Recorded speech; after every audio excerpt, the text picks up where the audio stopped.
Assalamualaikum warahmatullahi wabarakatuh. Jadi di sini saya akan menjelaskan tentang materi pasar modal syariah.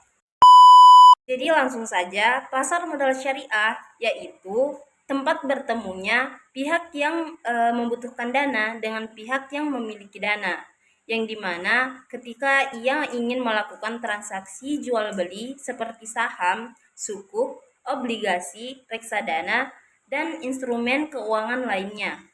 Dalam investasi pasar modal syariah di sini dilakukan secara langsung pada suatu perusahaan atau proyek-proyek yang membutuhkan dana dalam jangka waktu menengah dan juga dalam jangka waktu panjang. Adapun dasar hukum dalam pasar modal syariah yaitu yang pertama terdapat pada Undang-Undang Nomor 8 Tahun 1995 yang di dalamnya terdapat penjelasan mengenai pasar modal. Walaupun tidak terdapat secara eksplisit atau mendasar mengenai syariah dalam pasar modal tersebut, namun undang-undang ini tetap menjadi dasar atau acuan dalam pengelolaan pasar modal di Indonesia. Dan yang kedua adalah fatwa DSN MUI. DSN MUI di sini mengeluarkan suatu fatwa yang di dalamnya terdapat penjelasan mengenai pasar modal syariah dan bagaimana dan penerapan tentang pasar modal syariah atau produk-produk pasar modal syariah. Yang ketiga adalah peraturan OJK, yang dimana OJK di sini menerbitkan atau mengeluarkan peraturan mengenai produk-produk apa saja yang dapat diperjualbelikan dalam saham syariah dan dalam pasar modal syariah. Yang pertama yaitu ada mudharabah, yang dimana pemilik modal melakukan kerjasama dengan pengelola modal dengan keuntungan dibagi sesuai kesepakatan dan kerugian ditanggung oleh pihak pemilik modal kecuali ada kelalaian dari pengelola usaha. Yang kedua yaitu musyarakah, yang dimana pihak satu dan pihak kedua melakukan kerjasama dengan menyatukan suatu modal dan melakukan usaha secara kerjasama, dan keuntungan dan kerugian ditanggung bersama sesuai kesepakatan. Yang ketiga yaitu murabahah, yang dimana penjualan suatu aset dengan harga pokok yang ditambahkan dengan margin.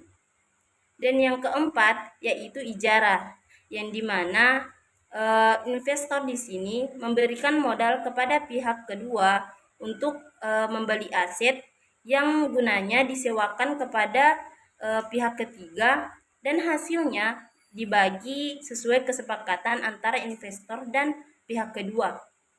Dan yang kelima yaitu istisna, yang dimana investor di sini memberikan suatu dana kepada pihak kedua untuk pembuatan barang, yang dimana dananya ditanggung oleh investor dan barang tersebut akan dibuat oleh pihak kedua dan ditanggung sampai jadinya suatu barang tersebut. Yang keenam yaitu wakalah, yang dimana investor di sini mempercayakan kepada pihak kedua untuk melakukan suatu usaha dengan dana ditanggung oleh investor. Jadi itulah tadi akad-akad yang terdapat dalam pasar modal syariah. Prinsip-prinsip pasar modal syariah yang pertama yaitu terhindar dari riba. Yang kedua yaitu bebas dari gharar dan maisir. Yang ketiga, setiap kegiatan yang dilakukan emiten harus halal dan berdasarkan prinsip-prinsip syariah. Yang kelima yaitu harus diawasi oleh OJK dan DPS. Ada beberapa produk dalam pasar modal syariah. Yang pertama yaitu sukuk. Sukuk adalah obligasi yang diterbitkan berdasarkan pada akad mudharabah dan akad musyarakah. Yang kedua yaitu reksadana syariah. Reksadana yang berinvestasi pada saham atau obligasi harus sesuai dengan prinsip syariah. Yang ketiga yaitu saham syariah. Saham perusahaan harus berdasarkan pada prinsip-prinsip syariah. Selanjutnya yaitu perbandingan antara pasar modal syariah dan pasar modal konvensional. Dalam prinsip syariah, pasar modal syariah beroperasi berdasarkan prinsip syariah seperti larangan riba dan gharar, sedangkan pasar modal konvensional tidak memiliki batasan tersebut. Yang kedua yaitu struktur produk. Produk syariah memiliki struktur yang berbeda dengan pasar modal konvensional seperti sukuk yang berdasarkan pada akad mudharabah dan akad musyarakah. Yang ketiga yaitu pengawasan. Pasar modal syariah memiliki pengawasan yang lebih ketat dibandingkan dengan pasar modal konvensional untuk memastikan kepatuhan terhadap prinsip syariah.